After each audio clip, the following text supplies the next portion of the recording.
बच्चों, आप सभी का स्वागत है एसएस कोचिंग क्लासेस में। आज हम लेके आए हैं एक्सरसाइज 4.3 पढ़ने वाले हैं, जिसमें पहला सवाल हमको दिया गया है कि निम्न द्विघात समीकरणों के मूलों की प्रकृति ज्ञात कीजिए। यदि मूलों का अस्तित्व हो तो उन्हें ज्ञात कीजिए। अब मूलों का अस्तित्व होने का मतलब यहाँ पर यह है कि मान काल्पनिक नहीं होना चाहिए। कल की क्लास में हमने आपको बताया था कि अगर हम डी का जो मान होता है, डी के मान से हम बहुत कुछ पता करते हैं।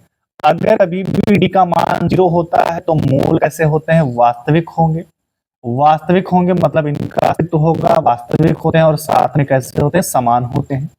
दूसरे कंडीशन मैंने आपको बताया, अगर डी का मान 0 से ज्यादा होगा तब मूल कैसे होते हैं? वास्तविक होते हैं। लेकिन कैसे होते हैं? असमान होते हैं। कैसे होते हैं बेटा? असमान होते हैं, एक जैसे नहीं होंगे। तो इसी बात हमने बताया, अगर डी का मान 0 से छोटा है यानी ऋणात्मक आ रहा है तो मान कैसे होते हैं? काल्पनिक होंगे। और जो मान काल्पनिक होते हैं उनका ही बेटा अस्तित्व नहीं होता है। अगर डी का मान कभी भी 0 आ रहा है तब भी हमारा क्या होगा? मूलों का अस्तित्व होगा। अगर डी का मान 0 से बड़ा आ रहा है तब भी क्या होगा? मूलों का अस्तित्व होगा। और मूलों का अस्तित्व कब नहीं होगा? जब डी का मान जो है बेटा क्या होगा? 0 से छोटा आएगा। ये बात आपको याद रखनी है कि डी का मान जब भी 0 से छोटा आएगा, मूल क्या होंगे? मूलों का अस्तित्व नहीं होगा। करने का सेम प्रोसेस होगा। जो बच्चे ये क्लास देख रहे हैं इससे पीछे वाली क्लास देख लीजिए। लास्ट में कुछ अनहोनी हुई थी, आप लोगों को याद हो। सवाल हम कर रहे थे, अचानक से लाइट की समस्या के कारण वो सवाल 2 स्टेप बचे थे। प्लस करने पर और माइनस करने पे करना था। उम्मीद करता हूँ सबने कर लिया होगा। अगर कोई दिक्कत आ रही है तो बताइएगा, मैं उसको दोबारा करवा दूंगा, उसमें कोई प्रॉब्लम नहीं है। ठीक है, तो पहला सवाल आपके सामने यहाँ पर लिखा है। तो हल नंबर जब हम 1 करेंगे तो सबसे पहले आपको सवाल को लिखना होता है जैसा आप लोग लिखते हैं, और +5 बराबर 0। क्योंकि हमें मूलों की पहले प्रकृति ज्ञात करनी है तो हम प्रकृति को क्या करेंगे? तो सबसे पहले यहाँ लिखो कि हम लोग ax² plus bx plus c equal to 0 से बेटा क्या करते हैं? तुलना करते हैं। क्या करते हैं? तुलना करने पर। तो जब आप तुलना करते हैं तो आप a की जगह पे 2 मिलता है, b की जगह पे माइनस का 3 मिलता है और c की जगह पे यहाँ पे प्लस का 5 मिलता है। ठीक है, ये बात समझ में आ गई बेटा? क्या मिलता है? ये कहाँ से आ गया भाई? प्लस का 5 मिलता है। अब यहाँ पर देखिए, चूंकि हम जानते हैं कि डी का फार्मूला क्या होता है? b² माइनस का 4ac। अब b की जगह पे आपको माइनस का 3 लिखना है, इस पर स्क्वायर लगाइए। माइनस 4 इंटू a की जगह पे बेटा क्या है? 2 है और c की जगह पे 5 है। तो यहाँ पर देखिए बेटा कितना हो जाएगा? 3 का स्क्वायर करोगे 9 हो जाएगा, माइनस 4 दूनी 8 और 8 पन बेटा यहाँ पर कितना हो गया? 40 और बराबर जब हम इसको घटाएंगे तो कहीं ना कहीं बेटा हमें माइनस का 31 मिलने वाला है। तो डी का मान आप यहाँ पर क्या देख रहे हैं कि डी का मान बेटा कैसा है? सर डी का मान 0 से कम है, तो लिखेंगे चूंकि डी का मान 0 से कम है इसलिए मूल इसके बेटा कैसे हैं? मूल काल्पनिक होंगे। तो इसके मूल बेटा कैसे होंगे? काल्पनिक होंगे। और जब मूल काल्पनिक है तो मतलब ये क्या है? अस्तित्व में नहीं है। तो अस्तित्व में नहीं है तो हमें इसके मूल नहीं ज्ञात करने हैं। ठीक है, क्वेश्चन नंबर 2 में देखिए ये लिखा हुआ है। अब हम क्या करेंगे? हमने क्वेश्चन ये लिखा हुआ है, अभी बार बार हम नहीं लिखेंगे। यहाँ पर हम इसकी तुलना करते हैं। ax² bx plus c equal to 0 से क्या करने पर मेरे बच्चे? तुलना करने पर। तो जब आप तुलना करेंगे तो a की जगह पे आपको 3 मिल रहा है और b की जगह पे ये अच्छा सवाल है माइनस का 4√3 मिल रहा है और c की जगह पे +4। अब यहाँ से आपको d की वैल्यू निकालनी, मतलब विविक्तर निकालना है। तो b² माइनस का 4ac होता है। b की जगह पे आप क्या लिखेंगे? माइनस का 4√3 और उसका बेटा स्क्वायर माइनस 4 इंटू a की वैल्यू कितनी है? 3 है और c की वैल्यू कितनी है? 4 है। अभी देखिए 4 का स्क्वायर करेंगे 16 आएगा, 3 का स्क्वायर करेंगे 9 आएगा। तो आप अगर यहाँ पर ध्यान से देखिए 4 का स्क्वायर करेंगे तो बेटा कितना आएगा? 16। √3 का स्क्वायर करेंगे तो 3 आएगा। तो 16 थे बेटा इसकी वैल्यू कितनी आ जाएगी? 48 माइनस 4 3 12 और 12 बेटा क्या हो जाएगा? 48। तो यहाँ पर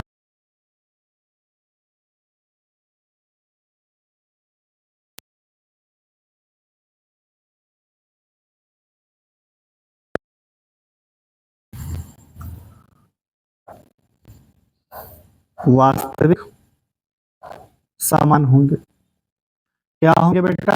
मूल वास्तविक और समान होंगे। अब जब यहाँ सवाल में बोला गया है कि अगर मूल हमारे क्या हो, मूलों का बेटा क्या होगा, अगर हमारे मूलों का अस्तित्व होगा तो हमें बेटा यहाँ पर क्या करने हैं, मूल भी ज्ञात करने हैं। तो आपको पहले सवाल में तो हमें मूलों का अस्तित्व नहीं मिला था, पर दूसरे सवाल में हमें मूलों का अस्तित्व बेटा क्या हो गया, मिल गया है। तो इसलिए हम इसको बेटा यहाँ पर किस तरीके से ज्ञात कर सकते हैं, तो यहाँ पर हम यहाँ पर मूल हमें ज्ञात करने होंगे, तो इसलिए हम बेटा यहाँ पर फार्मूला लगा देंगे श्री धाराचार्य सूत्र से। तो श्री धाराचार्य सूत्र क्या होता है, याद रखना, x बराबर माइनस का b plus minus under root D use करो। अंडर रूट डी क्यों यूज कर रहा हूं, अंडर रूट डी इसलिए यूज कर रहा हूं क्योंकि d का मान हमारे पास पहले से लिखा हुआ है, और जब d का मान हमारे पास पहले से लिखा हुआ है तो हमें आसानी रहेगी। अब यहाँ पर एक बार देखिए, क्या जगह हमारे पास और है? अब जगह नहीं है तो हम इधर साइड में लिख रहे हैं, ध्यान से देखिए। यहाँ पर ये x हो जाएगा, और यहाँ पर देखिए माइनस, और b की जगह पे आपको लिखना है माइनस का 4 अंडर रूट का 3। ठीक है बेटा, और यहाँ पर प्लस माइनस अंडर रूट, यहाँ पर d का मान कितना हो जाएगा 0, और अपॉन में 2 इंटू a का मान बेटा कितना है, a का मान सर 3 है। ठीक है, तो यहाँ पर x बराबर क्या आ जाएगा, तो माइनस माइनस प्लस 4√3, और बटे में ये तो ओवरऑल 0 हो जाएगा, तो इसका अस्तित्व यहाँ पर लिख लो, अच्छा 0 आ जाएगा। तो यहाँ पर बेटा ये हो जाएगा 2 3 6 हो जाएगा। ठीक, तो यहाँ पर हम क्या लिखेंगे, प्लस लेने पर, आप उसके जो सवाल उस दिन छूटा था यहाँ से देख लीजिए कैसे करना है, प्लस लेने पर। तो यहाँ पर जब आप प्लस लेंगे तो x बराबर क्या हो जाएगा, तो ये हो जाएगा 4 अंडर रूट 6 प्लस 0, और बटे में बेटा कितना हो जाएगा 6। तो x बराबर 4 अंडर रूट 3 और बटे बेटा होता है 6, 2 1 2, 2 3 6, और सॉरी 2 दूनी 4, 2 3 कितना हो गया बेटा 6। अब यहाँ पर ये जो हमारे पास ओवरऑल वैल्यू आई है x की, तो वो कितनी आ गई है, 2 अंडर रूट 3/3। क्या यही वैल्यू आ रही है? मैं एक बार आंसर को बेटा चेक कर लेता हूँ, क्या यही आंसर हमारा आ रहा है? लेकिन नहीं आंसर आ रहा है, आंसर आ रहा है 2 अंडर रूट 3, लेकिन ये भी हमारा आंसर सही है, ये आंसर हमारा गलत नहीं। क्यों? कारण क्या है कि अगर मुझे बुक का आंसर लाना है तो मैं इसको 2 लिखूंगा, और ध्यान से मेरी बात सुनना, ये अंडर रूट 3 तो पहले से है, और यहाँ पर देखिए 3 को मैं अंडर रूट 3 लिख सकता हूँ, तो अंडर रूट 3 कट जाएगा, तो कितना आएगा, 2 अंडर रूट 3 आ जाएगा। ठीक है, तो ये कहानी किस पर हुई, प्लस लेने पर। अब बेटा इसी के नीचे आप क्या लिखेंगे, माइनस लेने पर।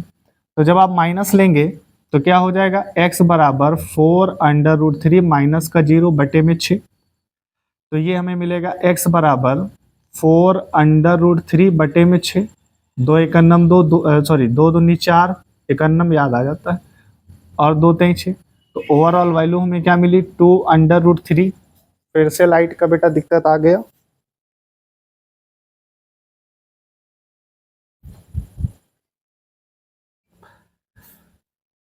तो बेटा हमें ये संख्या प्राप्त होती है, और नीचे हम 3 को क्या लिख सकते हैं, 3 को हम लिख सकते हैं under root 3 into under root 3। तो अंडर रूट 3 कट जाएगा, तो हमें जो मिलने वाला है वो मिलेगा 2 अंडर रूट 3। तो यहाँ पर देखिए ये भी हमें कितनी वैल्यू मिली थी, तो याद कर देख लीजिए 2 अंडर रूट 3, और यहाँ पर भी क्या है 2 अंडर रूट 3।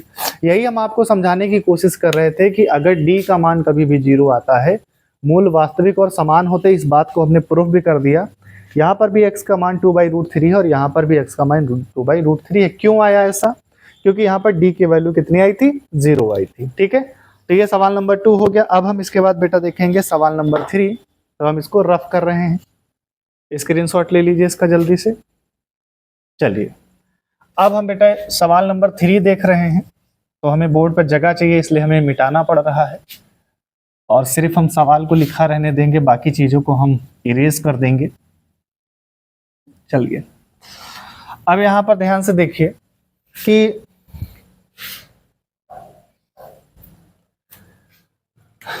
ये सवाल हमको दिया गया, तो सबसे पहले हम ax² प्लस bxc बराबर से तुलना करने पर, जब हम बेटा इससे तुलना करेंगे तो क्या मिलेगा, ए की जगह पे 2 मिलने वाला है, बी की जगह पे माइनस का 6 मिलने वाला है और सी की जगह पर हमें प्लस का 3 मिलने वाला है। अब यहाँ पर हम डी का फार्मूला जानते हैं, डी बराबर होता है बी स्क्वायर माइनस का 4ac। बी की वैल्यू माइनस का 6 है बेटा, इस पर स्क्वायर लिखो माइनस का 4। ए की वैल्यू कितनी है 2 है और सी की वैल्यू बेटा कितनी है 3 है।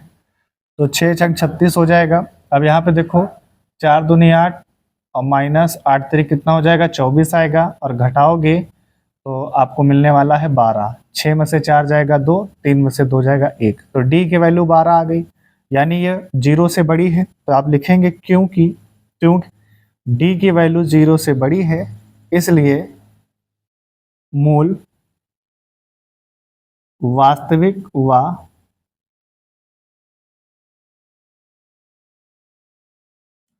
असमान होंगे। तो वास्तविक और असमान होंगे तो मतलब मूल वास्तविक है, तो हमें इनके मान भी निकालना होगा। तो कैसे निकालते हैं, अभी हमने आपको बताया श्रीधराचार्य सूत्र से। आज मैं उल्टा लिख रहा हूँ, पहले उधर लिख दिया अब इधर लिख रहा हूँ। श्रीधराचार्य सूत्र से क्या होता है, x बराबर माइनस का b plus minus under root D और अपॉन में 2a, आपको याद हो गया होगा। ये माइनस है और b की जगह पे आपको कितनी वैल्यू रखनी है, तो b की जगह पे आपको माइनस का 6 रखना है, प्लस माइनस और अंडर रूट में आपको बेटा यहाँ पर 12 लिखने हैं और बटे 2 और a की जगह पे बेटा आपका कितना है 2 है। ठीक है, ये मान इतना रखने के बाद इसको हल करिए तो माइनस माइनस प्लस हो जाएगा, प्लस माइनस अंडर रूट 12 और अपॉन में कितना हो जाएगा 4।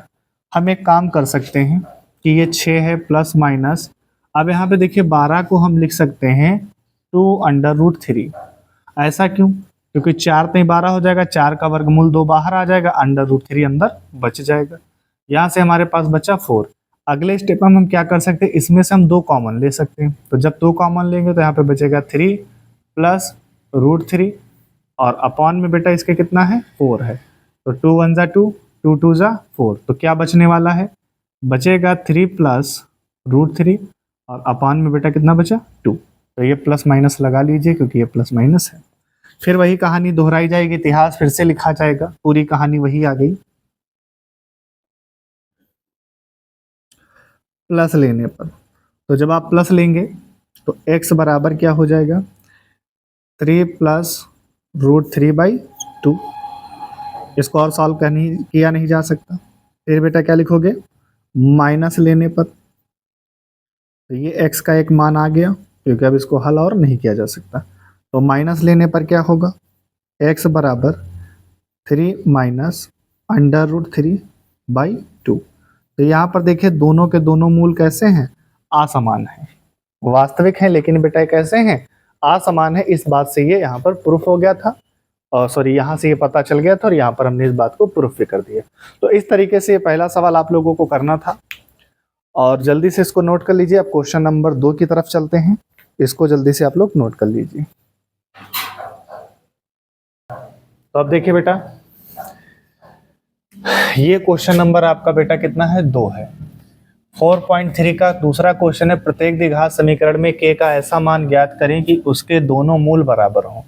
मतलब हमें क्या करना है, यहाँ पर k का ऐसा मान ज्ञात करके लिखना है कि ये जो इसके मूल आए वो दोनों मूल समान आ जाए, दोनों मूल बराबर आ जाए।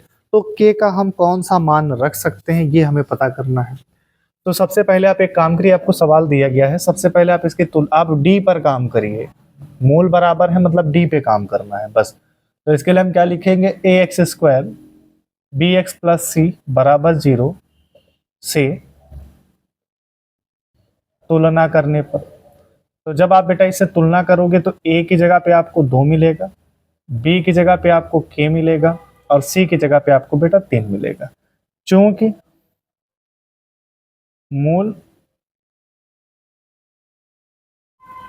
बराबर हो इसलिए b² माइनस का 4ac बराबर 0। ये शर्त हम d ना लिख के हम ये लिख रहे हैं, बार बार वो झंझट वाला काम ना करो, एक बार में काम करो। b कितना है बेटा k, ठीक है, 4 इंटू a की वैल्यू कितनी है 2, c की वैल्यू कितनी है 3 बराबर 0। तो ये k² माइनस 4 दूनी 8, 8 3 24 बराबर 0। तो k² बराबर बेटा ये उधर जाएगा तो क्या हो जाएगा प्लस का 24, तो k बराबर ये हो जाएगा √24। तो बेटा यहाँ पर k का मान कितना आ गया, √24 आ गया। अब इस k के मान को हम क्या लिख सकते हैं, अब k को जरा सोचो क्या लिख सकते हो, 4 छंग 24, तो यानी इसको लिखा जा सकता है 4 गुणे 6, 4 छंग 24। तो यहाँ पर k का मान जो आएगा वो प्लस माइनस, क्योंकि रूट के बाहर कोई चीज आती है तो प्लस माइनस, तो 4 का वर्गमूल 2 और ये √6। तो k का मान हमें क्या लिखना होगा, या तो प्लस आप +2 √6 यहाँ पे रख दो तब भी मूल बराबर हो जाएगा, या -2 √6 रख दोगे तब भी मूल क्या हो जाएंगे, बराबर हो जाएंगे। तो यहाँ पर कोई दिक्कत होने वाली है नहीं। अब यहाँ पर सवाल नंबर 2 दिया गया, तो ऐसे सवाल में देखिए यहाँ पर आपको 2 ही पद दिख रहे हैं, तो पहले इसके पद 3 बना लीजिए। द्विघात समीकरण में 3 पद होते हैं, ठीक है।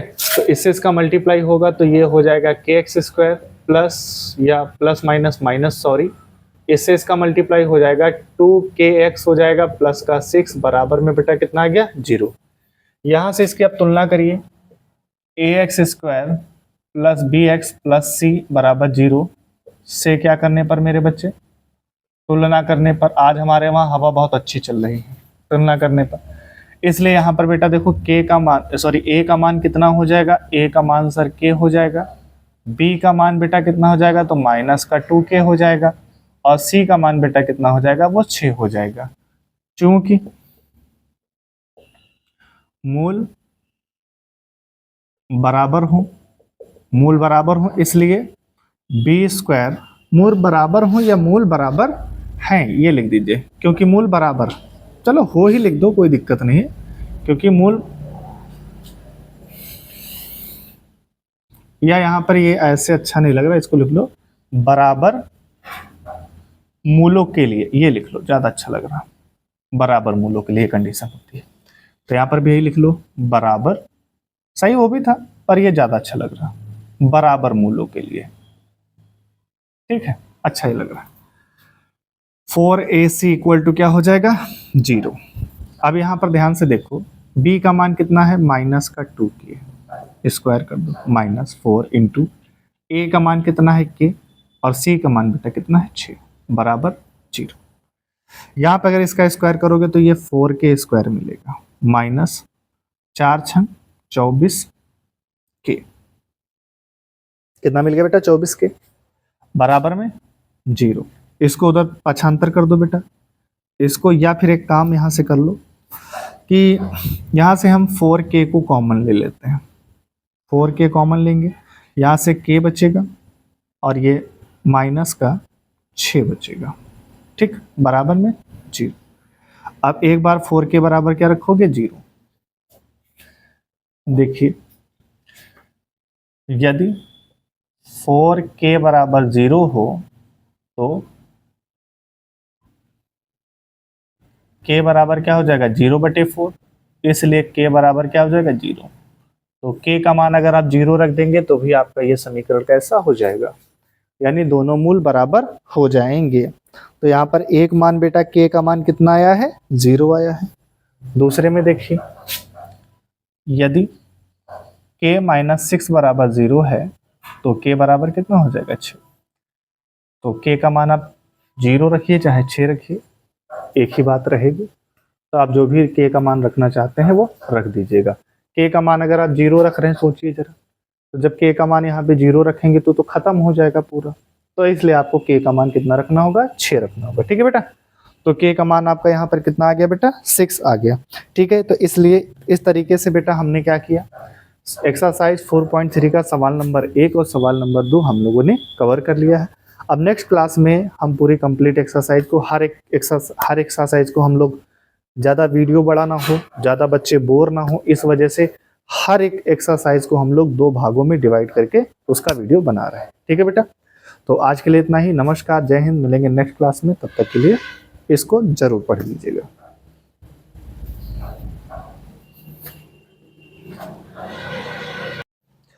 देखिए बेटा क्वेश्चन नंबर 3 क्या कह रहा है, एक्सरसाइज 4.3 का ये क्वेश्चन नंबर 3 है।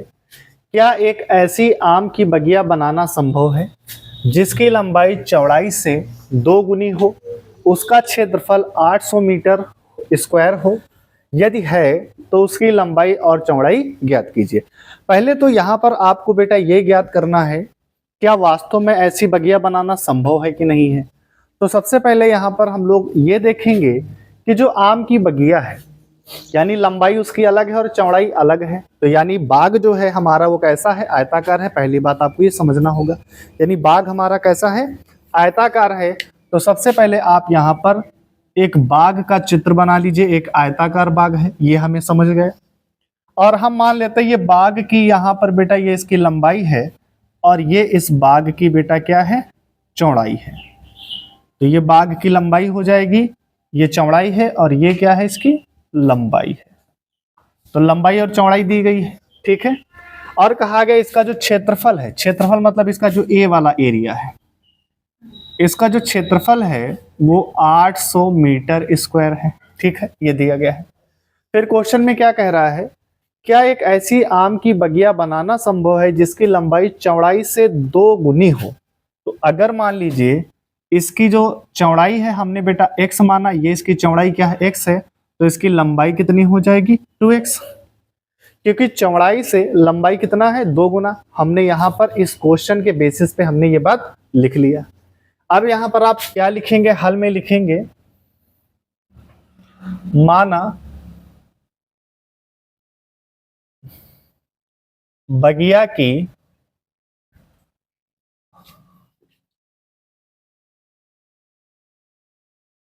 चौड़ाई x मीटर तथा लंबाई 2x मीटर है, ठीक है। जो कि हमसे बताया गया है क्या कि बगिया का क्षेत्रफल कितना है? 800 मीटर स्क्वायर है। अब बगिया क्षेत्रफल बराबर क्या होता है? लंबाई गुणे चौड़ाई। तो बराबर कितना है? ये 800। लंबाई इसकी कितनी है बेटा? 2x है और चौड़ाई इसकी कितनी है? x है। तो बराबर में कितना हो जाएगा? 800, क्योंकि चौड़ाई आपने x मानी है, लंबाई 2x मानी है। अब इससे इसका मल्टीप्लाई कराओगे तो 2x स्क्वायर बराबर में कितना हो जाएगा? 800। यहाँ पर इतना सवाल हो गया, थोड़ा सा ठहर जाओ। अब क्या करना है समझो जरा। पहले इसको हमें एक द्विघात समीकरण के रूप में बनाना है, फिर हमें ये तय करना है कि यहाँ पर ये जो है ऐसी बगिया बनाना संभव है कि नहीं। अगर संभव होगा तभी हम उसकी लंबाई और चौड़ाई ज्ञात करेंगे। तो इसके लिए क्या करेंगे? सबसे पहले इसको द्विघात समीकरण बनाने के लिए इसको इधर ट्रांसफर करिए। तो ये हो जाएगा 2x स्क्वायर माइनस का 800 और बराबर में कितना बचा? 0। अब हम यहाँ पर देखते हैं कि आप लोगों ने पढ़ा है कि जो एक द्विघात समीकरण होता है उसकी जो स्टैंडर्ड फॉर्म होती है वो क्या होती है? ax square bx plus C equal to 0। ये उसकी एक स्टैंडर्ड फॉर्म होती है, एक मानक रूप होता है किसका? द्विघात समीकरण का। क्या मैं इसको इस द्विघात समीकरण के रूप में लिखना चाहूँ तो कैसे लिखूंगा? इसको मैं लिख सकता हूँ 2x स्क्वायर प्लस यहाँ पर ये हो जाएगा बेटा 0x, मतलब बीच वाला पद bx गैप है तो उसको हम 0x लिख लेंगे। अब माइनस, अब देखिए c की जगह पे माइनस का 800। तो ये हमारा द्विघात समीकरण बन गया, ठीक है। इतनी बात आपको समझ में आ गई होगी।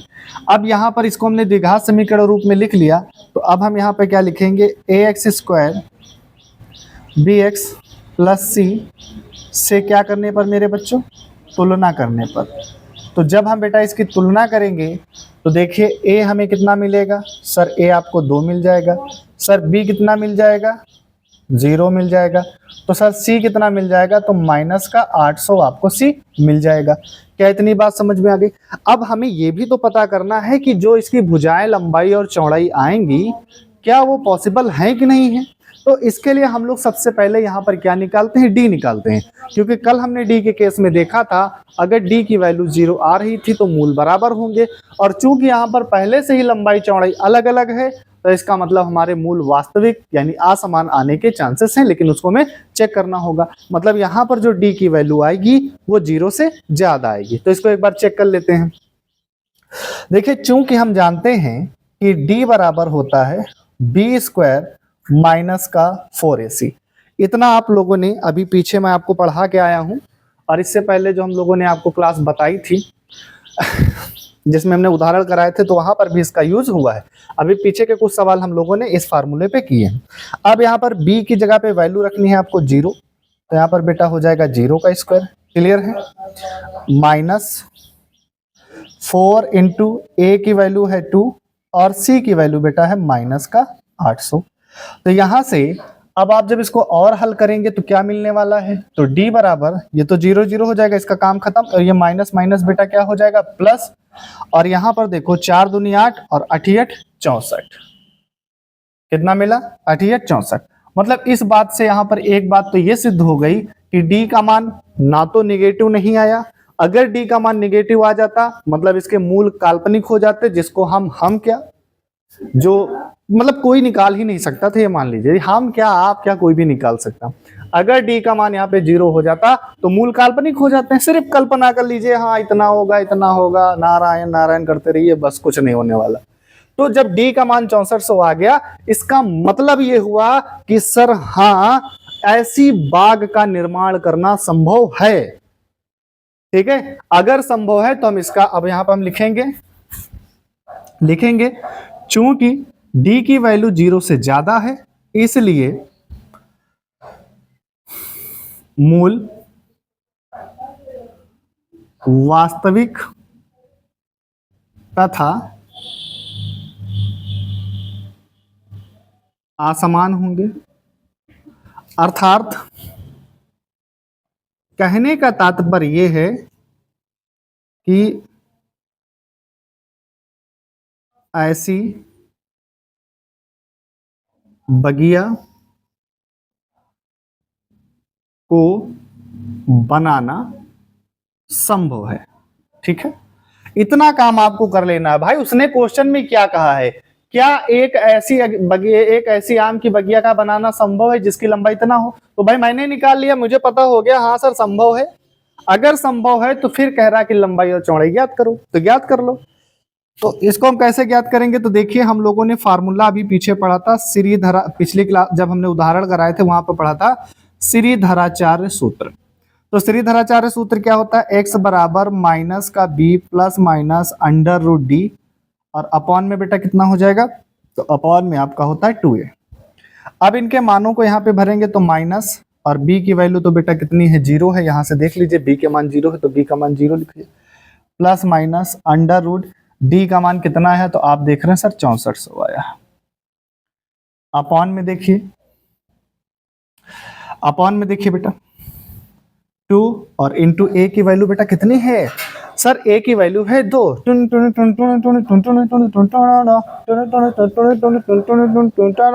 अब और क्या कर सकते हैं बताइए? अब यहां पर देखिए सर, ध्यान से देखिएगा सर, अंडर रूट 64 है और 6400 का वर्गमूल बेटा कितना हो जाएगा? तो सर आई थिंक देखो ये होना चाहिए 80।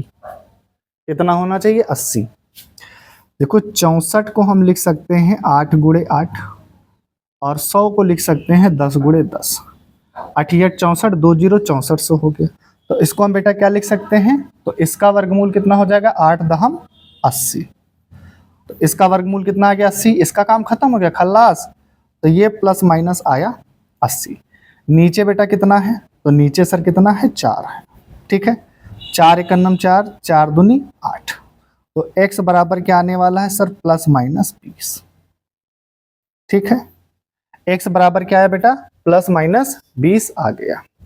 यहाँ पर x का मान हम बेटा कितना लेंगे? प्लस 20 लेंगे, क्योंकि कभी भी लंबाई या चौड़ाई निगेटिव नहीं हो सकती है। अतः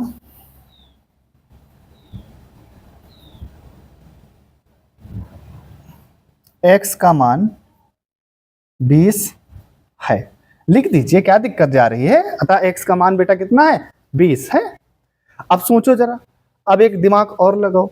अगर सोचो बेटा इसकी चौड़ाई कितनी है? चौड़ाई कितनी है? x, यानी 20 हो गई। गलत काट दिया क्या? कितनी हो गई बेटा? 20 हो गई। और क्षेत्रफल 800 दिया है, क्या कहीं पे गलती हुई है? 4 दूनी 8, 8 64 और AC 6400 आ रहा है। ठीक है, तो ये जब 6400 आ रहा है तो इसका वर्गमूल 6400 का वर्गमूल सही है। 8 64, 8 दम 80। ठीक है, 4 एकन्नम 4 और 4 दूनी 8, तो कितना आया है? 20 आया है। 1 मिनट, क्या कुछ गलती हो रही है? 20 आ रहा है, ठीक है। तो अगर 20 आ रहा है ये तो सही है। अतः x का मान बेटा क्या है, 20 है। तो यहाँ से माइनस वाला आपको नहीं लेना है, x का मान आपने 20 लिया है, बिल्कुल सही है, कोई दिक्कत नहीं है यहाँ तक।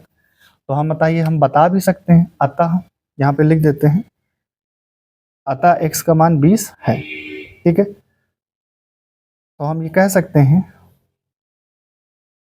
अतः बाग की चौड़ाई 20 मीटर तथा लंबाई 20 का 2 से मल्टीप्लाई करा दिए, 20 दूना 40 मीटर है। अब देखो 4 दूनी 8, 0, 800 मीटर स्क्वायर हो जाएगा, मतलब सही था। मुझे लगा शायद आंसर गलत आ रहा है, इस वजह से ऐसा हुआ, ठीक है। तो ये सवाल इस तरीके से आपको करना है। तो पहले आपको ये पता करना है कि वो हम काम कर सकते हैं कि नहीं कर सकते। भाई एक बात हमें ये पता होना चाहिए कि जैसे हम मकान को बनवाते हैं, तो मकान को जब हम बनवाते हैं तो सबसे पहले मकान हम बनवाएंगे, ये हमें पता है। लेकिन पहले हम ये भी तो देख लें, क्या मकान बनाना संभव है कि नहीं है, क्या हमारे पास वो मटेरियल है कि नहीं है, जितना हमें सीमेंट चाहिए वो उतना सीमेंट हमारे पास है कि नहीं है, जितना मोरंग चाहिए हमको हमारे पास मोरंग है कि नहीं है। तो बेटा जब सामान ही नहीं होगा तो मकान कैसे बनाओगे। उसी तरीके से जब तुम्हें यही नहीं पता चलेगा कि भैया ऐसा बाग बनाना संभव है कि नहीं है, तो आप तब तक कैसे लंबाई और चौड़ाई याद करेंगे। तो पहले पता करिए। तो हमने यहाँ पर पहले पता किया कि हाँ सर, इसकी लंबाई और चौड़ाई, मतलब इस लंबाई और चौड़ाई का बाग बनाया जा सकता है, ठीक है। तो ये हमने क्वेश्चन नंबर 3 करवा दिया है। अब बेटा क्वेश्चन नंबर 4, इसका स्क्रीनशॉट ले लीजिए।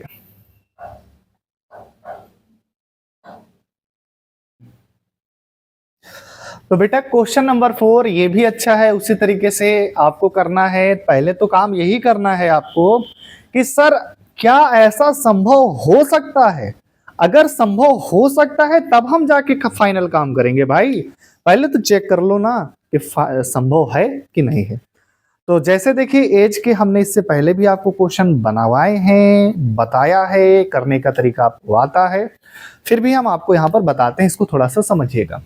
सबसे पहले यहाँ पर मान लीजिए किससे क्या कह रहा है कि क्या निम्न स्थिति संभव है, यदि है तो वर्तमान आयु ज्ञात कीजिए। 2 मित्रों की आयु का योग 20 वर्ष है, मतलब 2 मित्र हैं, ठीक है। यानी कितने मित्र हैं बेटा, 2 मित्र हैं। 4 वर्ष पहले उनकी आयु का गुणनफल 48 था। कितना था, 48 था। तो सबसे पहले इसका एक द्विघात समीकरण बना लेते हैं, विवेकतर निकाल लेते हैं, डी का मान देखते हैं। भाई डी बहुत पावरफुल आदमी है, आज तक आप लोग डी को समझे ही नहीं। डी मतलब डॉन, और डॉन तो जानते हो भाई, डॉन है तो है, तो डी मतलब डॉन। तो पहले डॉन को चेक करो भाई, डॉन क्या कहता है। डॉन साहब जो कहेंगे वही हो जाएगा। चलो इसको हल करते हैं पहले।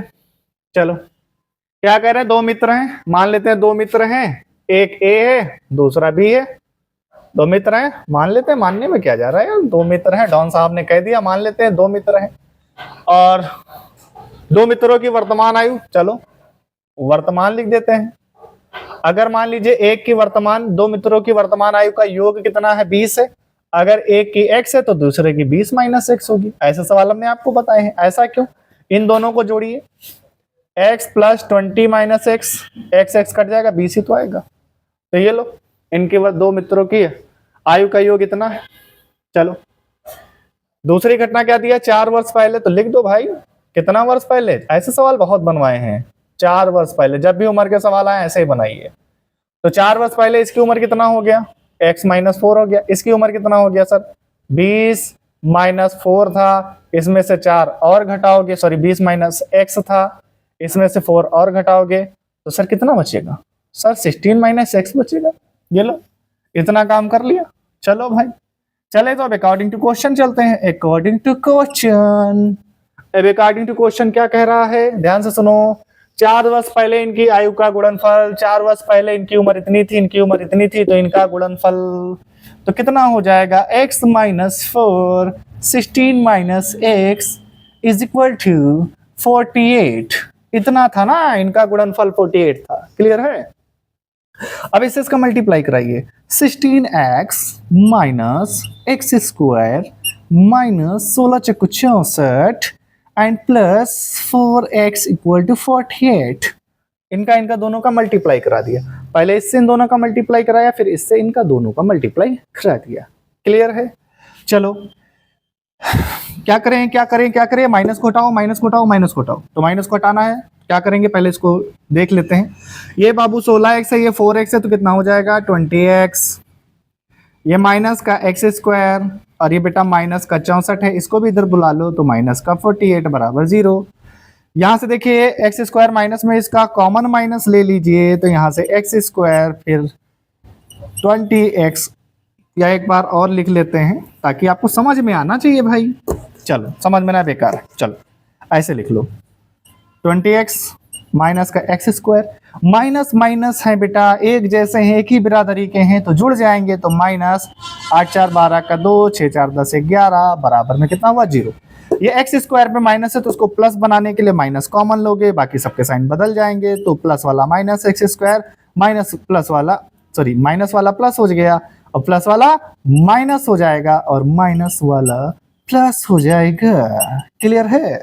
ठीक है बेटा, ये माइनस इधर जाएगा 0 हो जाएगा, तो ओवरऑल समीकरण क्या बना, एक्स स्क्वायर माइनस का 20x plus plus 1 2 equal to 0। Clear है? अब यहां पर क्या करेंगे, ध्यान से देखो, X square plus B X plus C equal to 0 से क्या करने पर, तुलना करने पर, तो यहां पर हमने बेटा यहां पर क्या किया, तुलना कर लिया। तुलना करेंगे तो डी को भाई याद करो, डी बहुत पावरफुल आदमी है, डी का मतलब है बी स्क्वायर माइनस 4ac, इसका फार्मूला होता है। मार्कर भी हमारा जवाब दे रहा है, दूसरा चेक करते हैं चल रहा है कि नहीं चल रहा है। ये देखिए बी का वैल्यू कितना है, तो मान तो निकाला ही नहीं, तुलना करे हो ए और बी सी निकाला ही नहीं है, क्यों, दिख रहा हो तो नीचे जगह हो तो नीचे ही निकाल देते हैं, अब तो नीचे जगह है नहीं, ऊपर ही निकालना पड़ेगा। चलो सर इसको मिटाते हैं, तो बहुत इजी सवाल है, कोई दिक्कत है नहीं, आराम से करिए। तो ए का मान कितना आया है सर, 1 आया, ए की वैल्यू 1 आई है। सर बी की वैल्यू कितना है, माइनस का 20, तो बी का वैल्यू है माइनस का 20। सर सी का वैल्यू कितना है, सी का वैल्यू है प्लस 112, इतना वैल्यू है, क्योंकि आप जानते हैं कि डी इक्वल टू होता है बी स्क्वायर माइनस का 4ac। मैं मार्कर चेंज करता हूं, चलिए, तो माइनस का बी स्क्वायर 4ac। अब यहां पर ध्यान से देखो, यहां पर क्या लगा हुआ है, माइनस का स्क्वायर लगा हुआ है, यानी 20, यहां पर ध्यान से देखो माइनस 20 का स्क्वायर माइनस 4 इंटू ए के वैल्यू 1 है, एंड सी का वैल्यू बेटा कितना 112 है। क्लियर है? अब यहां पर ध्यान से देखो, इसका स्क्वायर करिए, तो 2 दूनी 4, 400 माइनस 4 एकम 4, यानी 4 दूनी 8, 4 एकम 4, 448 आ गया, कितना आया 448। घटाइए तो भैया डी का जो वैल्यू आएगा वो -48 आ गया। अब भैया इसीलिए कहते हैं डी पावरफुल है, मतलब ऐसा कॉम्बिनेशन संभव है ही नहीं।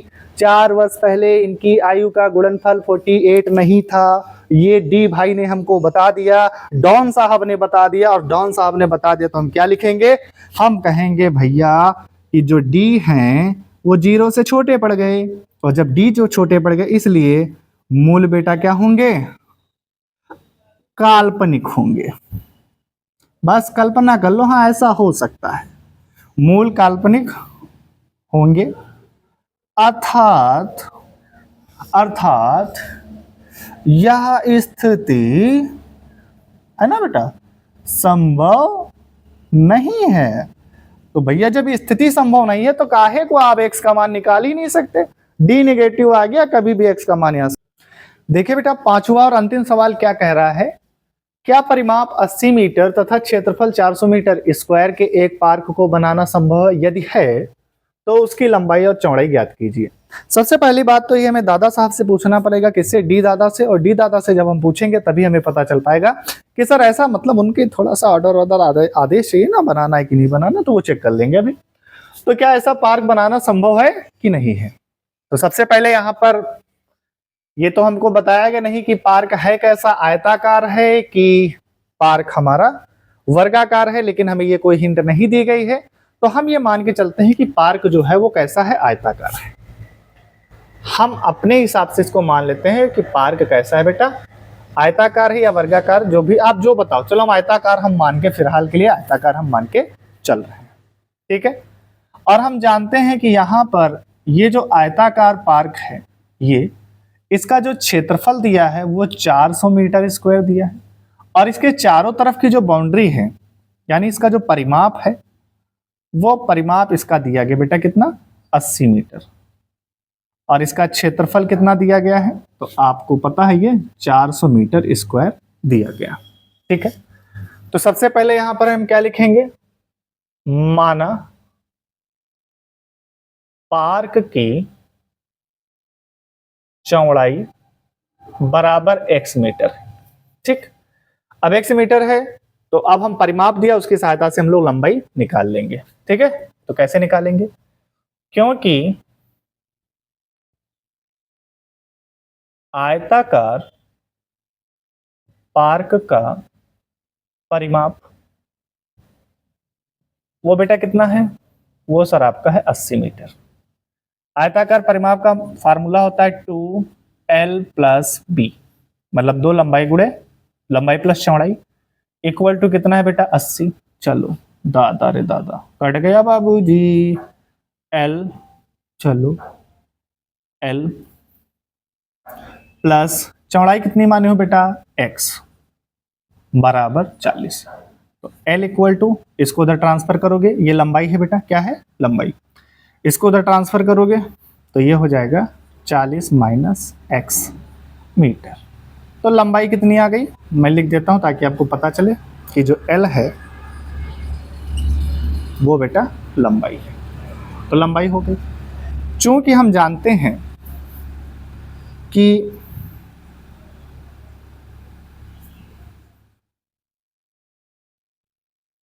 पार्क का क्षेत्रफल बराबर कितना है बेटा 400 मीटर स्क्वायर है, और क्षेत्रफल बराबर होता है लंबाई गुणे चौड़ाई। ठीक है, लंबाई कितनी है 40 माइनस x, चौड़ाई कितनी है x बराबर कितना है 400। तो ये हो जाएगा 40x माइनस का x स्क्वायर, इसको भी ट्रांसफर कर लो, 400 बराबर 0। तुन तुन तुन तुन तुन तुन तुन तुन तुन, अब ये माइनस में इसको बेटा हटाना पड़ेगा, तो ये x स्क्वायर माइनस का 40x प्लस का 400 बराबर 0।